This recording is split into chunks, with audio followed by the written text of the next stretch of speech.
अगर आपकी कोई मन्नतें पूरी नहीं हो रहा है या फिर तमाम प्रयासों के बावजूद भी आपके करियर में सफलता नहीं मिल रहा है या व्यक्तिगत जीवन में परेशानी चल रही है तो आपको सावन महीना के प्रत्येक सोमवार का व्रत रखना चाहिए।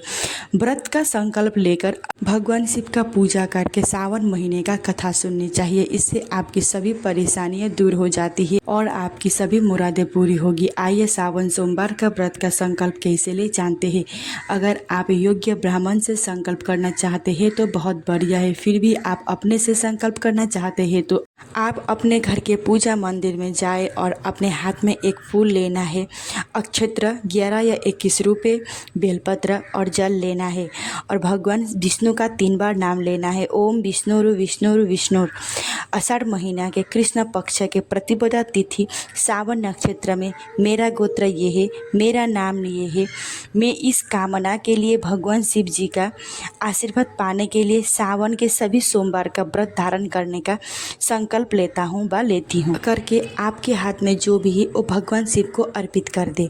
आइए अब सावन महीने के व्रत का पाठ करते हैं। उससे पहले चैनल को सब्सक्राइब करना बिल्कुल ना भूलिए। भद्र देश में एक साहूकार था जो भगवान शिव का बहुत बड़ा भक्त था।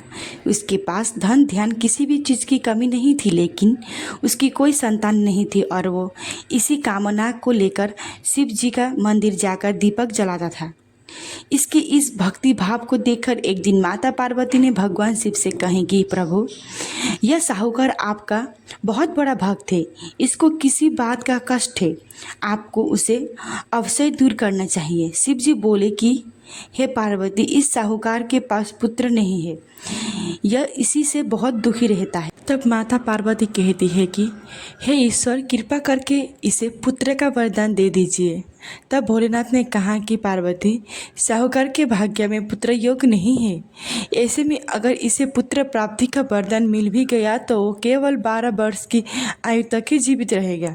ये सुनने के बाद भी माता पार्वती ने कहा कि हे प्रभु, आपको इस साहूकार का पुत्र का वर देना ही होगा। माता पार्वती के बार बार कहने पर भोले बाबा ने साहूकार को पुत्र का वरदान तो दिया, लेकिन यह भी कहा कि वो केवल 12 वर्ष तक ही जीवित रहेगा। साहूकार ये सारी बात सुन रहा था, इसीलिए उसे ना तो खुशी हुई ना ही दुखी।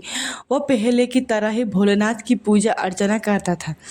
उधर सेठनी गर्भवती हुई और 9वें महीने उसे सुंदर से बालक एक प्राप्त हुआ। परिवार में खुशहाली मनाया गया। साहूकार पहले की तरह ही था। उसने बालक की 12 वर्ष की आयु के जिक्र किसी से भी नहीं किया। जब बालक 11 वर्ष के आयु का हो गया तो एक दिन साहूकार की सेठनी ने बालक को विवाह के लिए कहा। तो साहूकार ने कहा कि वो अभी बालक को पढ़ाने के लिए काशी भेजेगा। इसके बाद उसने बालक की मामा जी को बुलाया और कहा कि इसे काशी पढ़ाने के लिए ले जाए और रास्ते में किसी भी स्थान पर रुकना और वहाँ यज्ञ कराते और ब्राह्मणों को भोजन कराते हुए आगे बढ़ना। उन्होंने भी इसी तरह करते हुए जा रहे थे। रास्ते में एक राजकुमारी का विवाह था। उसका विवाह जिससे होने वाला था वो एक आँख से काना था।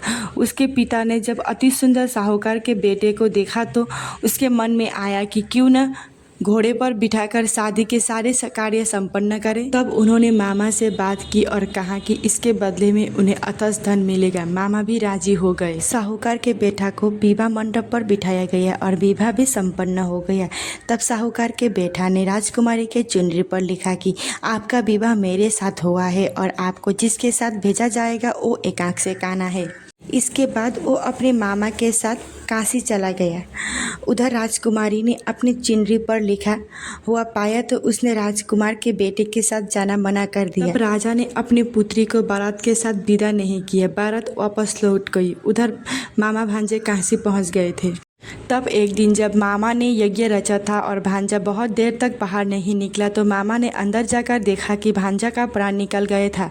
वो बहुत परेशान हुआ, लेकिन सोचा कि अभी रोना पीटना मच गया तो ब्राह्मण चला जाएगा और यज्ञ कार्य अधूरा रहेगा। जब यज्ञ कार्य संपन्न हुआ तो मामा ने रोना पीटना शुरू किया। उसी समय शिव पार्वती उधर से जा रहे थे। माता पार्वती ने शिव जी से पूछा, हे प्रभु, ये कौन है जो रो रहा है? तभी उन्हें पता चलता है कि यह भोलेनाथ के आशीर्वाद से जन्मा साहूकार का पुत्र है और उसका आयु समाप्त हो गया है। तब माता पार्वती कहती है कि स्वामी, इसे जीवित कर दे, अन्यथा रोते रोते इसके माता पिता का प्राण निकल जाएगा।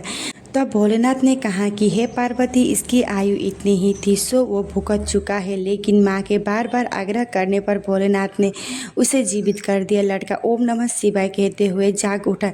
मामा भांजे दोनों ईश्वर का धन्यवाद दिए और वो अपनी नगरी लौटे। रास्ते में वही नगर पड़ा और राजकुमारी ने उसे पहचान लिया। तब राजा ने राजकुमारी को साहूकार के बेटे के साथ बहुत सारे धन ध्यान दे के विदा किया। उधर साहूकार और उनकी पत्नी छत पर बैठे थे। उन्होंने यह प्रण किया था कि यदि उनका पुत्र जीवित नहीं लौटेगा तो वह भी छत से कूदकर अपना प्राण त्याग देंगे। तभी लड़के के मामा ने आकर साहूकार के बेटे और बहू के आने का समाचार सुनाया, लेकिन वे नहीं माने। तब मामा ने साफत पूर्वक कहा तो दोनों ने विश्वास किया और बेटे बहू को स्वागत किया। उसी रात साहूकार के सपने में भगवान शिव ने दर्शन और कहा कि मैं तुम्हारी पूजा से प्रसन्न होकर तुम्हारे बेटे को लंबी उम्र दिया है।